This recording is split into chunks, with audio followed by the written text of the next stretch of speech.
Olá, queridos cursistas, boa noite. Nessa aula nós vamos conversar um pouquinho sobre as ideias de Rousseau, depois falamos a respeito de Maria Montessori e Carlos Freinet. Então, alguns autores que nós ainda não estudamos, né, alguns teóricos da educação, mas nós vamos abordar os principais tópicos. Lembrando que, ao final da aula, eu pretendo fazer uma abordagem geral, uma revisão geral de alguns tópicos de LDB. Então, nós estamos entrando praticamente na nossa reta final de curso, né?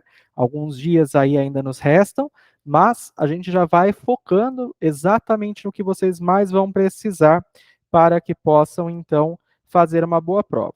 Vamos lá. Então, o que, que acontece? A importância de Rousseau dentro do processo, né, de discussão acerca da aprendizagem, abordando aí essa questão propriamente da pedagogia, da aprendizagem, Rousseau ele tem uma certa relevância porque antes dele não existia nenhuma abordagem acerca da infância, não se discutia a respeito, né?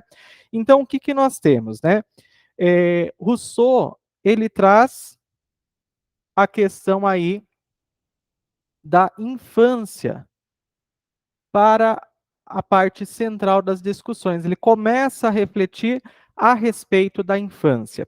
E daí o que acontece? As crianças, elas eram tratadas como adultas em miniatura e não tinham espaço, não eram valorizadas. Por vezes, as pessoas utilizavam aquelas expressões, isso é conversa de adulto, criança fica quieta, não se mete, né? Só observa. Ou então tiravam as crianças da sala para que os adultos pudessem conversar. E aí, o que que acontece, né? Quando a criança era lidada ali no dia a dia, no contexto, né, nas relações, era alguma coisa muito truculenta. E isso acontecia também nas escolas. Então, o foco era adultizar essa criança. Daí, o autor defende, né, que não pode ter uma ideia de liberdade sem levar em conta a educação natural, que é voltada para a primeira infância. Então, o que acontece? Rousseau, ele vai começar a destacar a importância da primeira infância. E como através da primeira infância vão ser ensinados valores fundamentais para o sadio desenvolvimento. E aí o que acontece? Ele escreve uma obra chamada Emílio. Então, quando a gente fala da obra mais relevante de Rousseau, é Emílio, que é uma obra de 1762. Daí nós temos o seguinte, né? Emílio é um aluno imaginário e Rousseau lhe atribui seus métodos educacionais, a educação natural, sendo orientado por um preceptor, onde guiará Emílio para viver em uma sociedade degenerada e sem ser corrompido por ela. Então, o que acontece? Dentro dessa obra, a gente vai ver a questão da educação natural. O que Rousseau trazia com essa concepção de educação natural? De que todos podiam ser educados, todos podiam ser ensinados. Aí ele diz o seguinte, né? A criança é caracterizada por Rousseau como um ser ingênuo. Então, dentro dessa concepção de educação natural, a criança é vista, né? Qual concepção de criança que se tem? Que a criança é um ser ingênuo, que não tem nenhuma noção de sentimento, tanto para o bem como para o mal. Aquela ideia de criança como papel em branco, né? Que pode ser timbrado, registrado o que se quer. Então, lembrar da concepção de criança como papel em branco. Não se tem sentimentos nem inclinações para o bem e nem para o mal. E pode ser, então, ah, daí ele fala, né, que ela não pode ser considerada como um adulto em miniatura, trabalhando e se vestindo como eles. Para Rousseau, a educação do homem deveria ser, desde criança, baseada na natureza. Por isso essa ideia de educação natural, porque a formação é baseada na natureza, certo?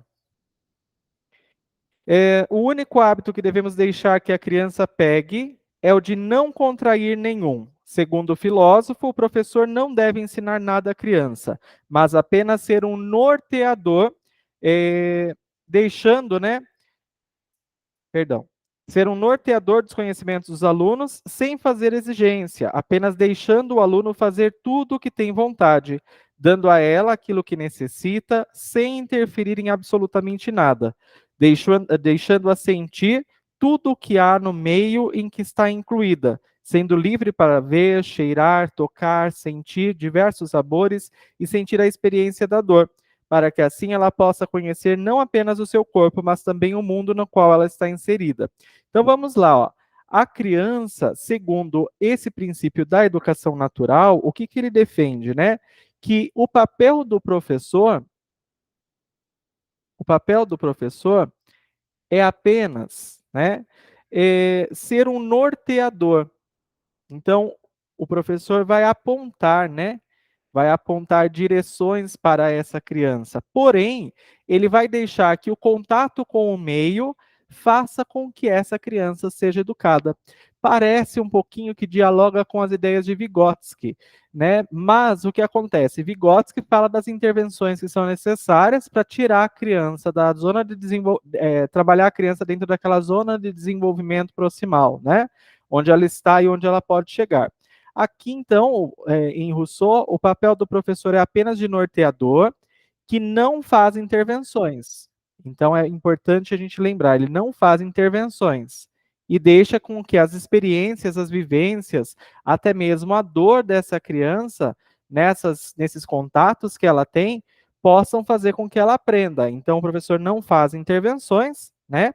Ele não faz exigências, então, ó, o professor também não faz exigências. Aí nós temos, né? Deixando o aluno fazer tudo o que tem vontade, dando a ela aquilo que necessita, sem interferir em absolutamente nada, deixando-a sentir tudo o que há no meio. Então, a influência dentro dessa educação natural, né, é o meio que a criança está envolvida, que ela está inserida. Então, o meio aqui é o contexto da criança. É como se ele centralizasse nessas ideias um pouquinho depois do que a gente vai ver no behaviorismo e também em Vygotsky. Então, através das influências do meio, essa criança vai sendo formada. Rousseau criticava a educação do cidadão, que é a educação social, que é a educação que o Estado ofertava, né? Que ensina a criança desde cedo a obedecer, fazer o que lhe pedem, seguir regras e leis, depender dos outros e não expressar seus pensamentos. Os ensinamentos desse tipo de educação são feitos através dos livros, que formam apenas pessoas comuns, que só sabem repetir coisas que foram ensinadas a elas, não formando assim um indivíduo livre para que possa viver em sociedade sem tornar-se escravo. Então, qual que era o objetivo de Rousseau, né? Formar um indivíduo livre, certo? Isso é o mais importante, sem que ele se transforme num escravo. É, aí ele traz o seguinte, né? Segundo Rousseau, é necessário, primeiramente, a educação negativa, onde não se deve ensinar conteúdos novos à criança, mas manter e fortalecer os valores morais nascidos com ela. Então, para ele, algumas coisas são inatas, né? Então, conhecimentos morais que já nascem com essa criança, através do seu vínculo, do seu contexto com a família, tá bom? Então, no dia a dia, Rousseau destaca que essa criança já traz saberes. Aí vocês vão falar para mim, Renan, mas que diferente, né? Porque mesmo sendo de 1762, Rousseau já traz algumas ideias que a gente usa até hoje, exatamente, né? Então, algumas concepções trazidas por ele vão ser utilizadas principalmente na educação infantil. Quando a gente pensa no eu, outro e o nós, no campo de experiência, por exemplo, a gente traz essa dimensão da importância da criança vivenciar experiências dentro de um determinado contexto para que ela possa se desenvolver. Dessa forma, Rousseau adotou a natureza como a educação ideal para a criança, pois ela é capaz de prepará-la para a vida. Qual que é a função da educação segundo Rousseau? Preparar a criança para a vida. E para isso, a pessoa que vai guiar essa criança é muito importante. Como Rousseau cita, as características do preceptor ideal para o Emílio, que deveria ser alguém de boa educação, companheira da criança em todo momento, inclusive nas brincadeiras. Olha que destaque importante. Rousseau também destaca a relevância das brincadeiras. Então, olha, são concepções que até hoje fazem parte da nossa BNCC, fazem parte das diretrizes para a educação infantil, não é? E, aqui, presente na vida do educando desde o nascimento até a fase adulta. O preceptor e o aluno devem passar os dias juntos e é importante que eles se façam amar um pelo outro e por isso se tornem queridos. O que traz isso para nós? A questão da importância da afetividade entre o professor e o aluno, certo? Nessa relação que se constrói. Isso nos lembra um pouquinho a questão de Vallum, que fala da importância do afeto, da gestão dos sentimentos, da importância da gente gerenciar esses sentimentos e aprender a lidar com as adversidades. Aí nós temos o seguinte, né? O preceptor deve estabelecer uma relação de afeto com o seu aprendiz, para que assim a criança tenha uma infância feliz, como também ele deve ser neutro, a fim de auxiliar a criança a se estruturar através dos seus próprios princípios e caráter. Então, mesmo com essa afetividade, com esse vínculo, não é uma doutrinação, uma manipulação, mas a criança vai ter espaço para se basear, né, nos seus próprios princípios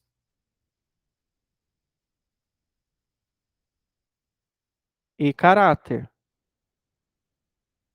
Se o professor é apenas um norteador e não faz intervenções, o que nós vamos ter nisso? Vão ser respeitados esses conhecimentos morais que a criança já traz. Então, o professor não está ali simplesmente para impetrar, colocar na criança valores morais, trabalhar valores e etc., mas ele está ali para desbravar, né, para fazer com que a criança tenha esse conhecimento epistemológico. Então, é muito importante. Daí ele diz assim, né, é preciso que o educador desperte a criança a curiosidade. Então, o papel do professor também, ó, despertar a curiosidade.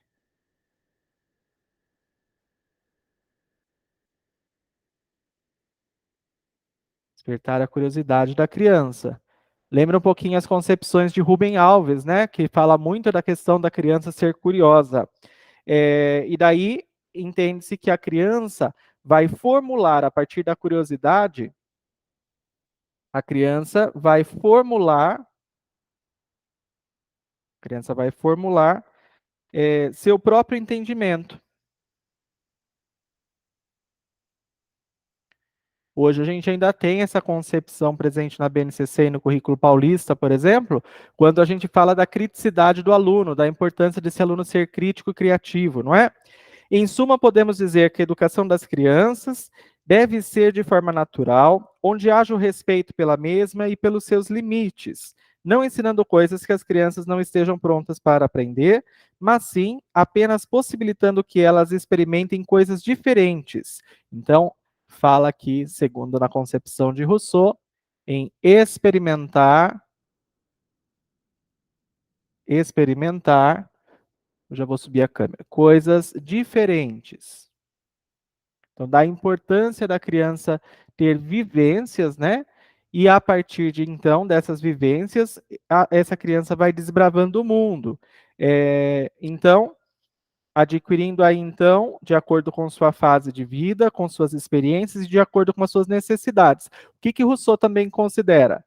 A fase que essa criança se encontra na vida, certo? Relacionada com as necessidades dessa criança, com as demandas interiores, com aquilo que ela tem desejo de aprender, com aquilo que ela quer desenvolver, tá bom? Rousseau é muito importante para a educação infantil, principalmente, pois ele foi o primeiro filósofo a pensar seriamente na criança e sua forma de aprendizagem, diferente da pedagogia tradicional que via a criança como um adulto em miniatura. O filósofo propõe, então, um tipo de educação que leve em consideração a integridade, vamos pensar na criança aqui, ó, criança. Então, deixa eu ver se a câmera está pegando. Tá. A integridade, então, preservar a integridade da criança. Aí nós temos lá a autenticidade, e nós sabemos que criança pequena, principalmente, é bem autêntica, né? Ela é verdadeira. E a autonomia. Então, esses três conceitos, integridade, autenticidade e autonomia, valorizando muito mais a aprendizagem do que o ensino. Então, para ele, o que, que importa? A aprendizagem. Então, para Rousseau, o importante é a gente focar na aprendizagem e não tanto no ensino. Pois a grande meta da educação é formar indivíduos críticos e autônomos, que talvez ainda seja o grande desafio da educação contemporânea, em que as crianças estão tendo uma educação repetitiva e só podem reproduzir de maneira como está ali, como todos têm feito e fazem ainda hoje. Então, o que, que nós temos dentro disso? Vamos retomar algumas ideias principais, né? A criança, segundo Rousseau, ela deve experimentar coisas diferentes, vivenciar, pois assim ela constrói seu conhecimento. Ele começa olhando para a primeira infância. E aí, o que, que acontece? Dentro desse olhar para a primeira infância, ele vai compreender cada fase que essa criança se encontra e as suas necessidades. Daí entra o papel do professor como norteador, que não faz intervenções na perspectiva do adulto, mas ele vai também observar e propiciar à criança esses momentos de vivências, essas brincadeiras, essas reflexões, esse contato com o meio, ou seja, com o contexto no qual ela está inserida. Para que se pretende fazer isso? Para formar um indivíduo livre, levando em conta as características inatas que nascem com a criança e seus conhecimentos morais. Daí o mais importante, do ponto de vista de Rousseau, a criança deve preservar aí a sua integridade, a sua autenticidade e a sua autonomia. Rousseau também destaca a importância das brincadeiras, da afetividade, porque a criança vai desenvolver seus próprios princípios e caráter. Deve o professor despertar na criança a curiosidade para que ela possa formular seu próprio entendimento sobre os temas, sobre tudo que ela se interessa, sobre aquilo que ela quer aprender. Pessoal, puderem dar um ok, agora a gente tem também em tela, quem está no celular deve estar ali na caixinha com as formas geométricas, né? Mas dá para enviar uma reação, então se quiserem mandar um joinha, vocês conseguem mandar um joinha, se quiserem mandar aplausos, vocês conseguem mandar aplausos e assim por diante, tá bom? Qualquer dúvida que tenham, podem colocar no chat, tá bom? Ficou claro, pessoal? Alguém tem alguma dúvida? Super tranquilo quanto a isso? Tranquilo? Belezinha? Tentei ser bem sucinto, eu peguei um artigo falando sobre o teórico, porque nesse momento não adianta a gente ficar debruçado sobre livros, né? É um momento da gente pensar só o principal. Então, Rousseau está aí descrito para vocês. Quem é professor de educação infantil, acho que entendeu muito tranquilamente, porque tem muitos elementos da perspectiva de Rousseau que ainda hoje se aplicam, né? Um olhar mais humano, um olhar mais solidário para com a criança que está em formação, em desenvolvimento, tá bom? Ótimo, vamos lá agora falar um pouquinho a respeito da Maria Montessori. Quando nós falamos do método montessoriano, nós devemos lembrar que Maria Montessori era médica, ela não era professora, né? E aí, o que, que acabou acontecendo? A Maria Montessori acabou desenvolvendo uma estratégia para ensinar algumas crianças. Então, diz o seguinte, né? É, ela destaca o aluno, né? Então, a ideia de Montessori é o aluno como elemento central. Então, Maria Montessori, ela destaca a questão do aluno como elemento central. Para ela, nós temos que o potencial de aprender, então, o potencial de aprender está em todos nós. Então, todo mundo é capaz de aprender, segundo Montessori. Poucos nomes da história da educação são tão difundidos, né, fora do círculo de especialistas como Montessori. Ela é associada, com razão, à educação infantil, ainda que não seja muitos o que as conhece profundamente, né? Ela era italiana, então nasceu em 1870 e morreu em 1952. Ela é a primeira mulher, né, na sua região a se formar em medicina. Ela acreditava que a educação é uma forma, né, de conquistar a criança. Então, ponto importante aqui, ó. Ela acreditava, né, que a educação, através da educação, havia aí a questão da conquista da criança. Então, vou colocar conquista-se a criança. Fica melhor, para a gente registrar certinho. E daí, o que, que ela apresenta, né? Ela percebeu que já nascemos com a capacidade de ensinar a nós mesmos, se forem dadas as condições.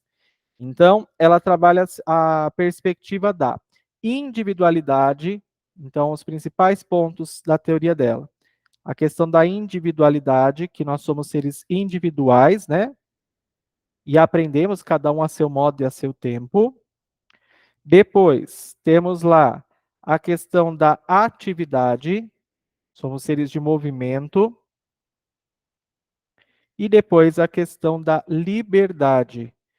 Então, Maria Montessori traz esses pressupostos aqui que são importantes, com ênfase para o conceito de indivíduo como sujeito e objeto de ensino. Então, nessa perspectiva aqui, pensa-se a criança ou o indivíduo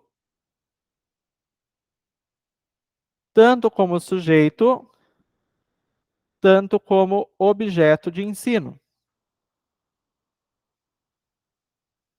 Então, é como se reunisse dentro dessa teoria esses dois aspectos, né? A criança tanto como sujeito, protagonista, como alvo do processo, tá? O método Montessori é fundamentalmente biológico. Sua prática se inspira na natureza e seus fundamentos teóricos são um corpo de informações científicas sobre o desenvolvimento infantil. Segundo seus seguidores, a evolução mental da criança acompanha o crescimento biológico. Então, olha, segundo Montessori, nós temos a questão aí que, só um momento,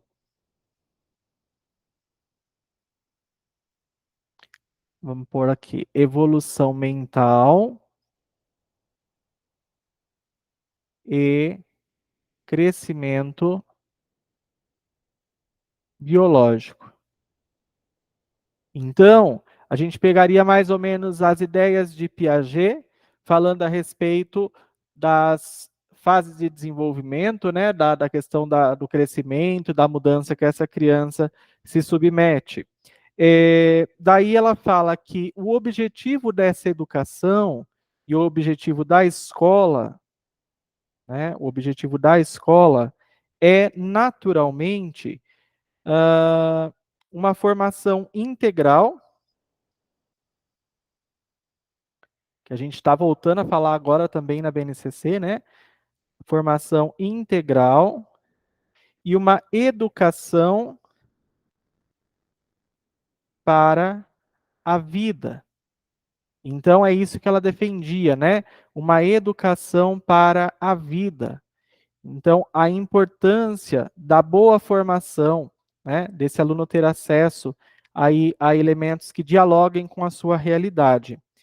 Daí ela diz o seguinte, né? Maria Montessori acredita que nem a educação nem a vida deveriam se limitar às conquistas materiais.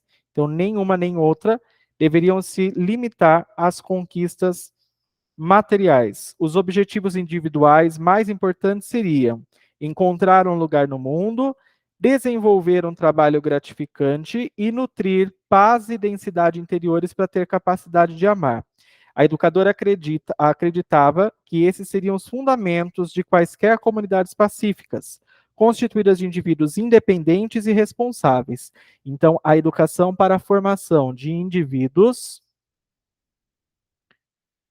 dialoga com o nosso ensino híbrido de hoje, né? Que a gente fala do ensino híbrido personalizado. Formação, então, de indivíduos. Daí, dentro disso, coloca-se aqui, né?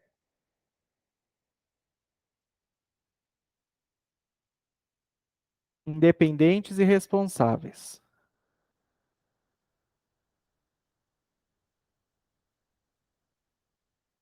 Se nós tivermos indivíduos independentes e responsáveis, nós vamos ter a ideia de autonomia. É para isso que nós formamos para a vida social, né? Então lembramos aí da questão da vida social, a função social da escola. A educadora acreditava que esses seriam os fundamentos de quaisquer comunidades pacíficas, portanto.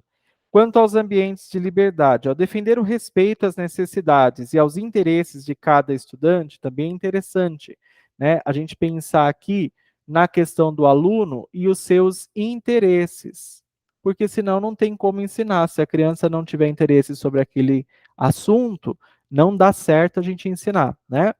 Aí ela diz o seguinte, né? Que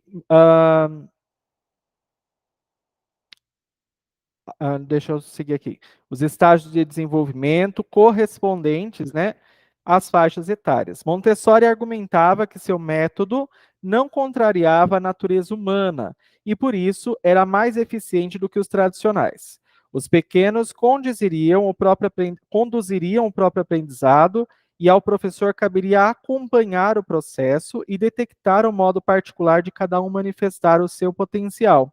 Então, o papel do professor, né, dentro dessa dimensão toda, então o papel do professor é de acompanhar o processo, é como professor mediador, né?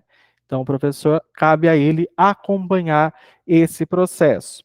Daí nós temos que ela desenvolveu a sua teoria naquilo que chamava de Casa dei Bambini, que são a casa das crianças, né? E daí, evidenciando a prevalência do aluno, o destaque do aluno como elemento central, como centro do processo. Nessas casas, ela explorou duas de suas ideias principais: a educação pelos sentidos e a educação pelo movimento. Então, ela fala de dois pontos importantes que dialogam com Valum, né? Que é a educação pelos sentidos e também a educação pelo movimento. Então, são dois aspectos importantes de serem destacados. Nas escolas montessorianas, o espaço interno é cuidadosamente preparado para permitir aos alunos movimentos livres, facilitando o desenvolvimento da independência e da iniciativa pessoal. O ambiente, a atividade sensorial e motora desempenha função essencial para dar vazão à tendência natural que a garotada tem de tocar e manipular tudo que está ao seu alcance. Por isso se explica que nas escolas montessorianas, os objetos, os jogos pedagógicos, os brinquedos ficam sempre no nível da criança, na estatura da criança, acessível a ela. O ambiente é devidamente preparado para que a criança desenvolva sua autonomia.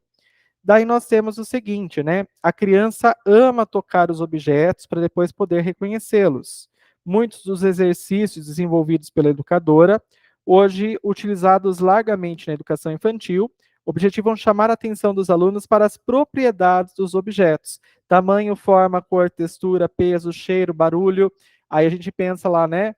Gestos, som, cores e formas, traços, traços, sons, cores e formas, enfim, a gente tem lá tudo nos campos de experiência. O método Montessori parte do concreto rumo ao abstrato, então isso é importante. A gente parte do concreto para o abstrato, tá? Então isso é muito importante destacar. Além disso, né, há materiais pensados para auxiliar todo tipo de aprendizagem, do sistema decimal até a estrutura da linguagem. Daí, nós temos a importância, né, que ela colocou a ideia de que as crianças trazem dentro de si o potencial criador. que permite que elas mesmas conduzam o aprendizado e encontrem um lugar no mundo. Então, a busca da criança, dentro desse processo todo de educação, é encontrar um lugar no mundo. É para isso que se ensina. Para encontrar um lugar no mundo. E a partir disso, nós conseguimos entender, né, que todo conhecimento passa por uma prática e a escola deve facilitar o acesso a ela. Outro aspecto fundamental da teoria montessoriana é deslocar o enfoque educacional do conteúdo para a forma do pensamento. Então, sai daquela ideia de conteúdo por conteúdo, né? Então, sai da ideia de conteúdo, saímos disso e passamos à questão aí da forma de pensamento, uma educação para o pensar.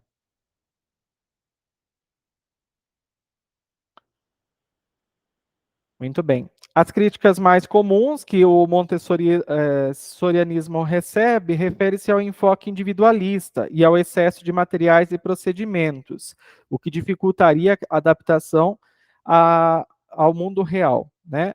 Só que o que acontece? Essas vivências e essas explorações a que as crianças são submetidas, né, esses ambientes ambientados, preparados, a sala de aula preparada, vai fazer com que a criança desenvolva dentro do seu máximo possível. É diferente, por exemplo, quando tudo depende do aluno e centraliza toda a orientação, toda a condução e não trabalha o protagonismo desse aluno, tá bom? Pessoal, quanto às ideias principais de Maria Montessori, alguma dúvida? Puderem dar um ok ou um joinha, eu agradeço.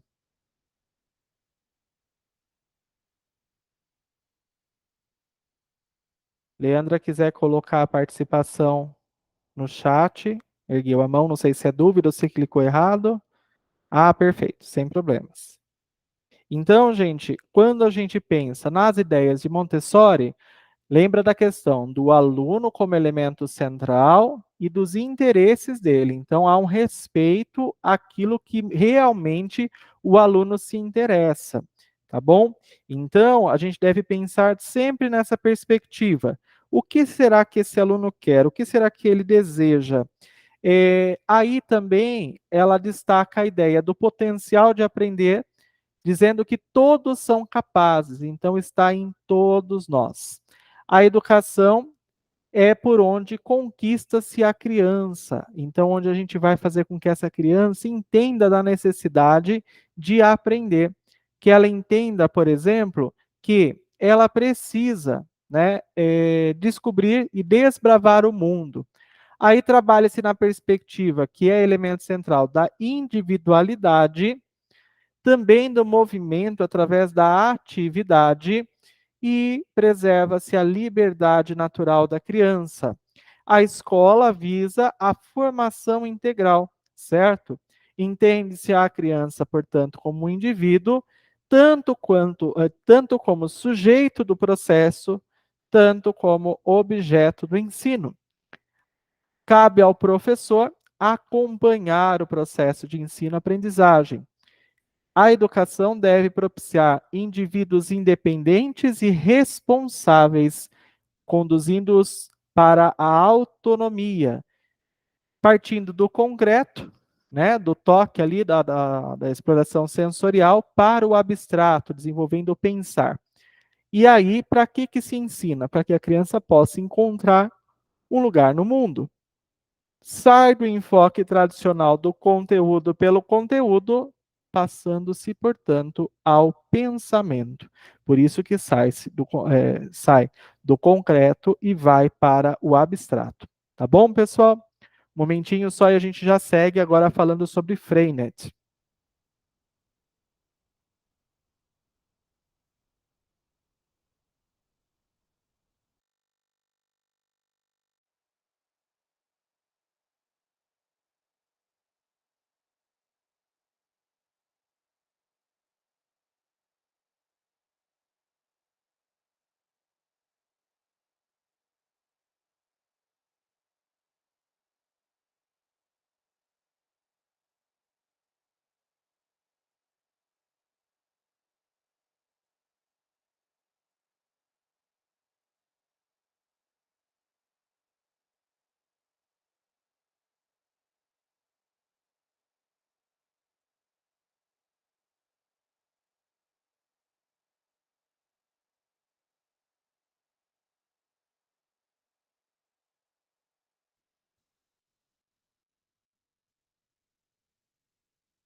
Vamos lá.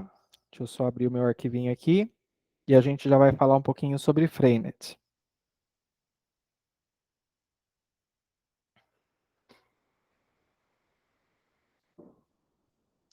Eu falei que era Carlos Freinet, gente, perdão, é Celestin Freinet.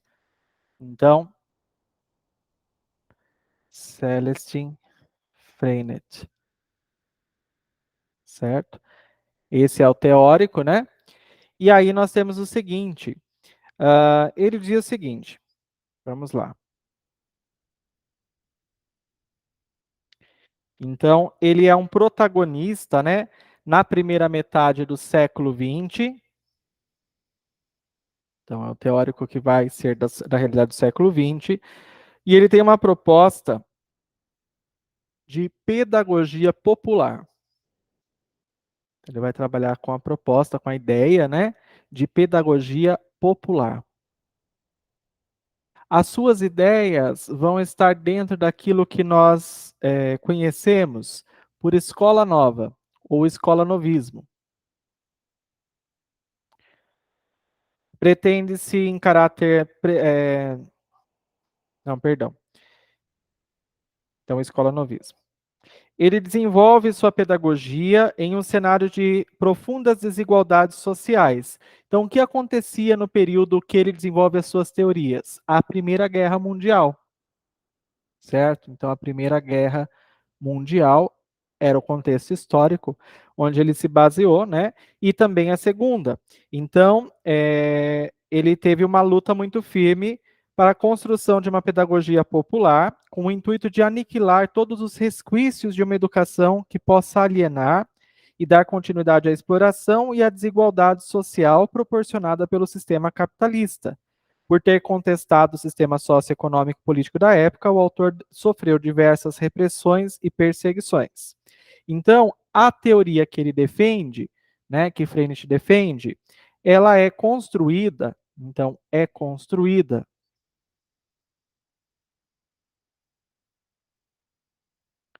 com base na experimentação.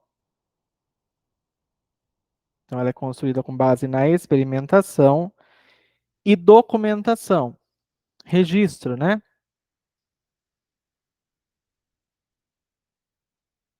Almejando uma prática educacional totalmente centrada na criança. Então, a prática. Percebam que há uma linha de coerência entre os três teóricos que nós falamos, certo? Então, a prática ela é centrada na criança. E como alguns elementos estão ainda em voga na nossa BNCC. Daí, o que ele fala, né? Atribuindo grande ênfase aos trabalhos manuais, tendo em vista a formação de crianças ativas. Então, olha, Freinet defende a formação de crianças ativas, atuantes dentro do processo, certo? Que chegarão ao verdadeiro conhecimento. As escolas devem se adaptar ao meio social das crianças, serem totalmente ativas e dinâmicas. Então, as crianças são ativas e também as escolas devem ser ativas e dinâmicas, contextualizadas, conectadas com o contexto que essa criança está inserida. Daí nós temos o seguinte: Freinet defende a ideia de que não é necessário sufocar as crianças com matérias para que elas possam conseguir aprender. O papel da escola e dos professores é de proporcionar situações por meio das quais as crianças sintam necessidade de agir. Então, o papel da escola e do professor,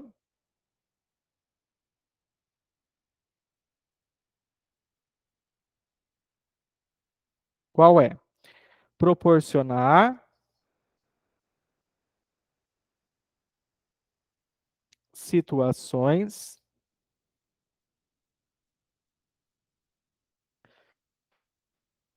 que as crianças sintam necessidade de agir.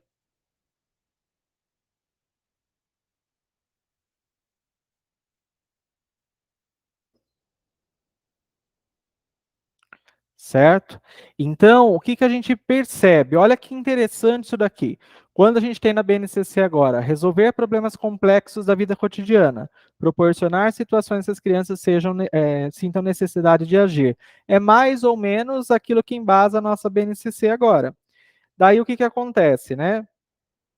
Ah, ele defende, né? Freinich defende que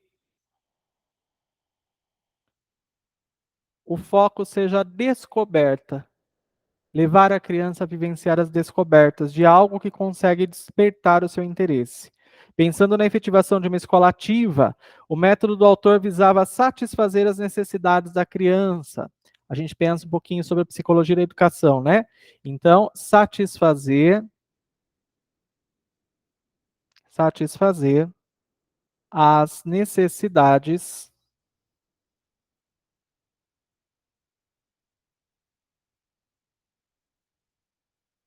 da criança, né?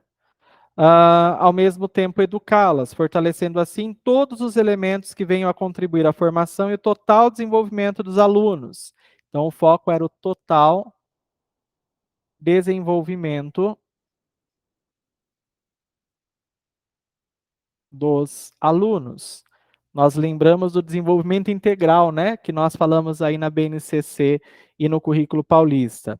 Assim, a base é o conhecimento integral da criança, tendo como objetivo satisfazer e educar as crianças para suas necessidades, e cabe ao meio ser harmonioso, enquadrando-se no conjunto dos métodos. Toda a técnica utilizada pelo autor gira em torno da questão do predomínio das aquisições técnicas sobre os elementos culturais, com o intuito de possibilitar novas formas de trabalho e melhor adaptação ao meio dos alunos. O livro Pedagogia do Bom Senso, Freinet pretende fazer da escola um espaço agradável. Então, segundo ele, a escola, deixa eu ver se está pegando aqui, onde pega a câmera aqui. A escola deve ser um local agradável. Uh, um ambiente alegre, colorido e barulhento. O ambiente, as condições exteriores, assim como a preocupação em satisfazer as necessidades dos alunos, constituem a base da proposta pedagógica de Celestin Freinet. Freinet esboça que, tanto para o desenvolvimento de um ser, como para o processo de ensino-aprendizagem, as condições exteriores desempenham um papel fundamental. O que a gente tem aqui? Também esse teórico fala do meio, do contexto, na influência da formação dessa criança. Então, o meio influenciando. Freinet acredita que os interesses dos alunos estavam mais voltados para o que ocorria fora do que dentro da escola. O autor utilizava como uma de suas técnicas pedagógicas a aula passeio, que tem o objetivo de buscar informações extraescolares no processo de aprendizagem. Então, ele vê a questão do meio, ó, com atividades como aulas passeio. Certo? Durante essas aulas, né, Durante essas aulas, os alunos podiam se expressar livremente, utilizar o tatear experimental para realizarem descobertas, colocar em prática o seu senso de cooperação. Olha outra questão importante aqui. Além da descoberta, a questão da cooperação. Olha lá, o eu, o outro e o nós. Né? Um valor importante aqui, esse da cooperação. Tal liberdade irá facilitar o processo de ascensão intelectual dos alunos, além de possibilitar que eles se tornem homens livres. Então, o que se pretende, né? Formar homens livres. Que mais? Autônomos,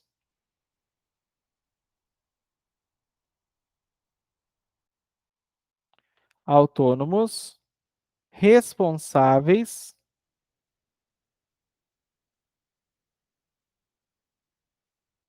responsáveis e que tenham condições de contribuir para a transformação da sociedade. Então, a transformação da sociedade. Para Freinet, a atmosfera de uma classe depende, sobretudo, do gênero e da qualidade de trabalho que se faz nela. Se o professor não consegue bons resultados, é porque não está utilizando as técnicas corretas. Então, ele fala aqui da questão do professor, associando esse professor às técnicas que ele utiliza para mobilizar os saberes e colocar o aluno no centro desse processo. Tudo bem? A criança, assim como o adulto, não gosta de disciplina rígida, ainda mais quando se trata de obedecer passivamente a uma ordem externa. Freinet aceita o fato de que o aluno é capaz de educar-se apenas com o auxílio do professor. Então, lembra que o professor, ele é visto como um mediador. Ele é aquele fio condutor, né? Ele guia o processo. A bagagem teórica se torna dispensável na proposta pedagógica de Freinet. O que importa é o professor saber amar, entender e satisfazer as necessidades das crianças. O professor deve respeitar e valorizar o conhecimento que a criança carrega. Então, ele fala aqui também da questão do professor respeitar os conhecimentos prévios. Então, a importância dos conhecimentos prévios. Ele destaca essa ideia dos conhecimentos prévios. A escola deve ser soberanamente condicionada pela situação social. Com isso, ressalta a importância. Só um momento, por favor.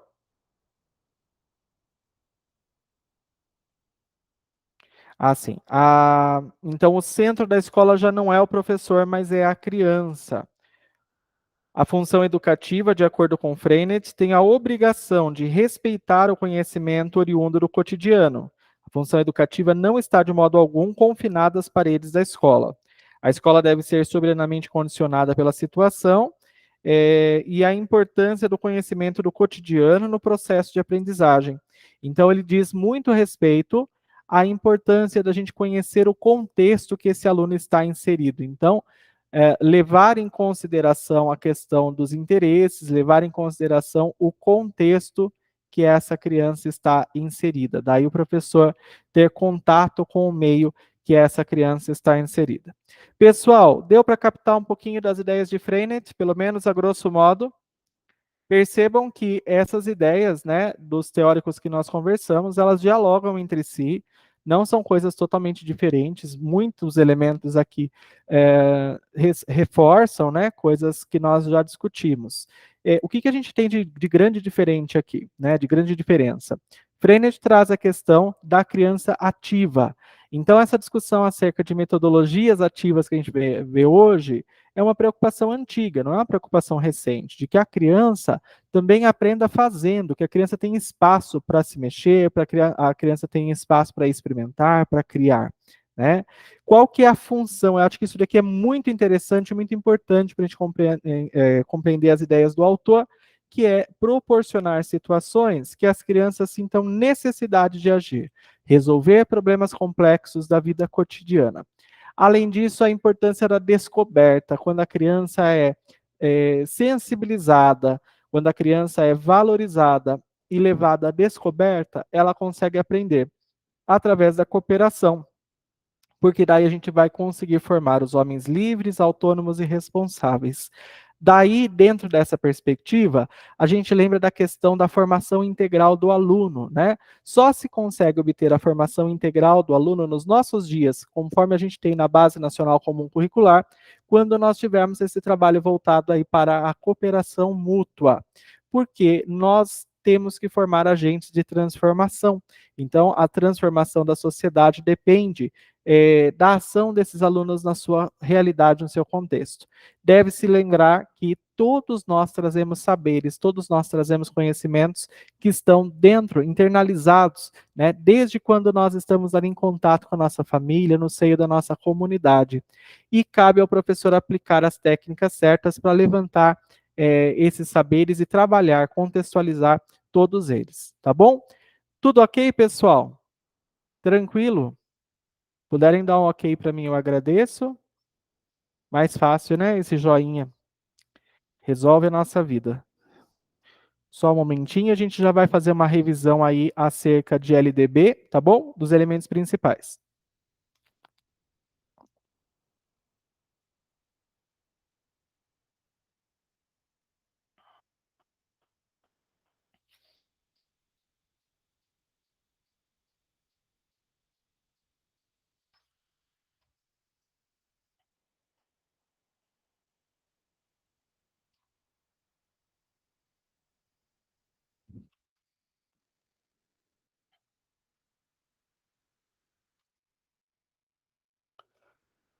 Muito bem, vamos lá falar então a respeito da educação infantil na LDB a partir do artigo 29. Caso vocês queiram abrir a LDB aí no celular, né? Quem está acompanhando pelo computador, fica mais fácil. Então, a gente vai falar sobre a educação infantil na LDB e também a questão do ensino fundamental. Dá uma ênfase nesses dois temas que são muito importantes, né? Então, olha, na LDB, a Lei de Diretrizes, que é a 9394, de 96, nós vamos ver o artigo 29, trazer para nós a questão da educação infantil. Ela tem como finalidade, então, para que serve a educação infantil? A finalidade da educação infantil é o desenvolvimento integral da criança. Então tem essa questão. Que criança, até que idade, né, considera-se aí a educação infantil? Até 5 anos, tá bom? Em quais aspectos que esse desenvolvimento vai acontecer? Então, pensa-se no desenvolvimento em quais aspectos? Então, a gente tem que pensar aí nesses aspectos mais importantes. Aí nós temos físico, psíquico, intelectual,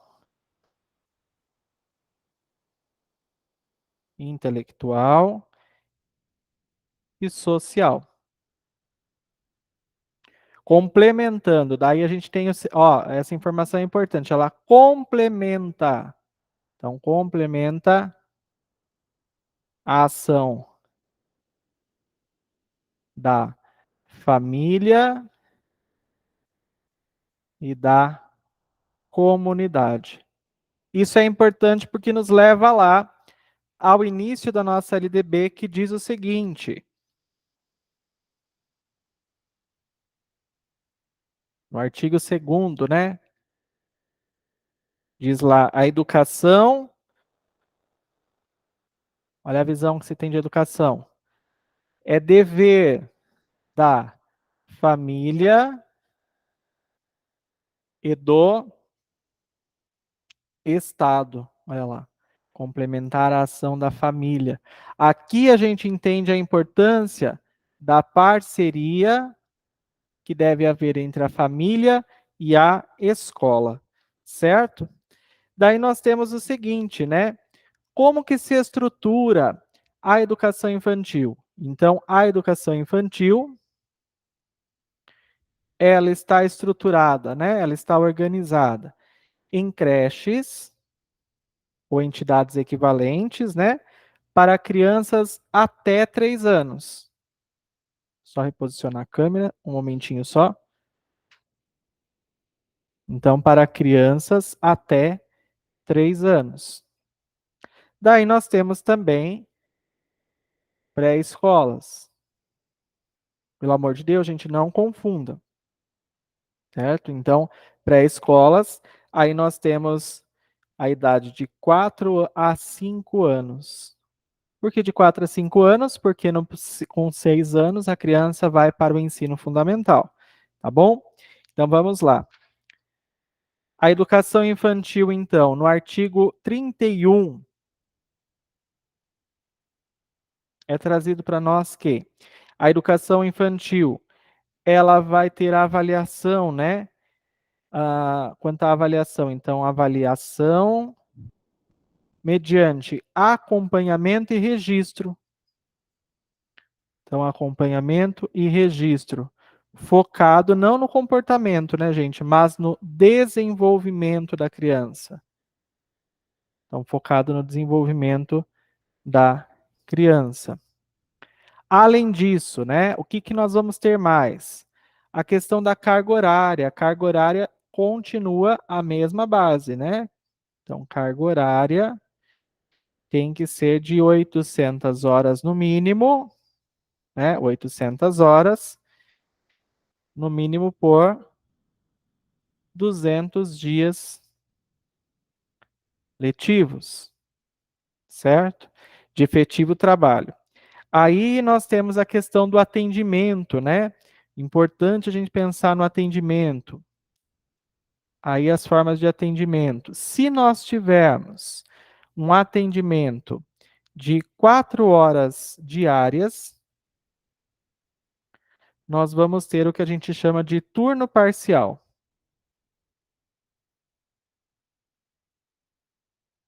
Se a gente tiver um atendimento de 7 horas diárias, aí nós vamos ter a jornada integral.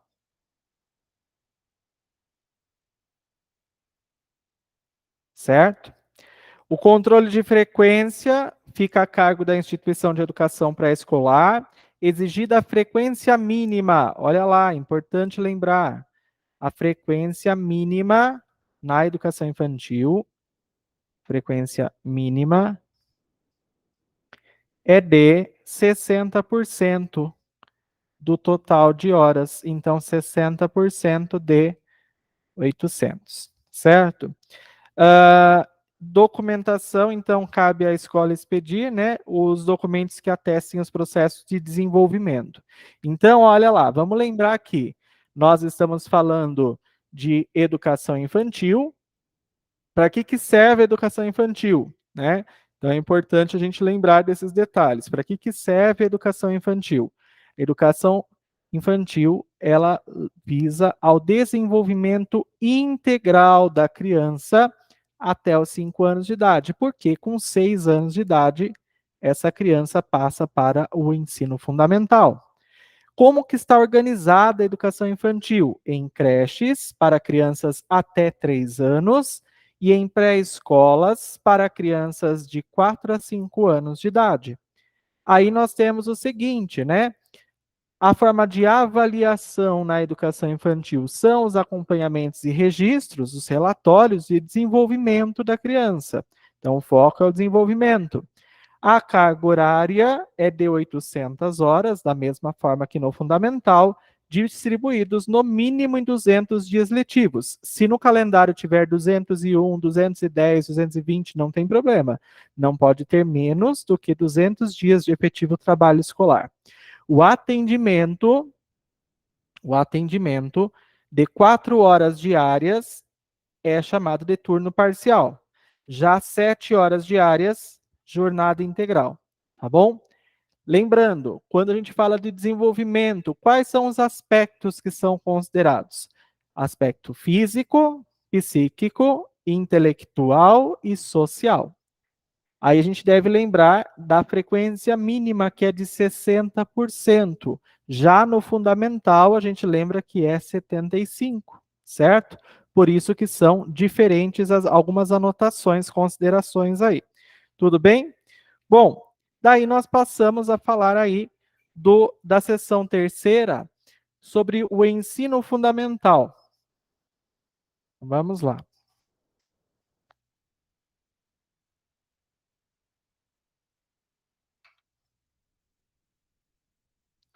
Então, olha, quanto ao ensino fundamental, nós sabemos que ele tem 9 anos, né? E ele visa a formação básica do cidadão. Então, o objetivo é a formação básica do cidadão.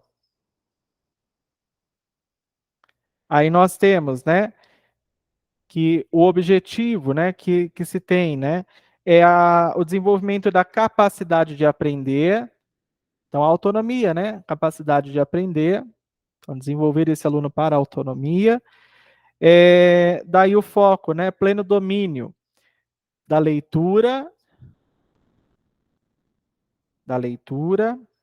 da escrita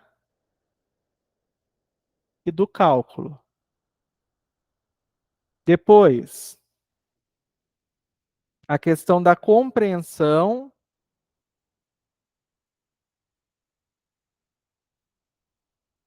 do ambiente. Daí a gente tem lá natural e social, do sistema político, tecnologia, artes, valores e sociedade. Aí o desenvolvimento da capacidade de aprendizagem, né? Vínculos e fortalecimento dos vínculos de família. Então isso aqui é importante, ó. Família, solidariedade humana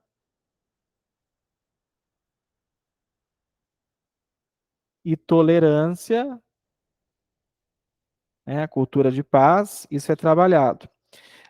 Daí nós temos alguns detalhes, né? Que vai ser organizado aí, vai ser ensinado, ministrado em língua portuguesa. Aí depois nós temos a questão que cada sistema de ensino regulamentará os procedimentos para definição dos conteúdos do ensino religioso. Deixa eu ver se tem mais alguma coisa importante aqui. O artigo 34 do Fundamental fala a respeito da jornada, né? Então, pelo menos, no ensino fundamental, pelo menos 4 horas de efetivo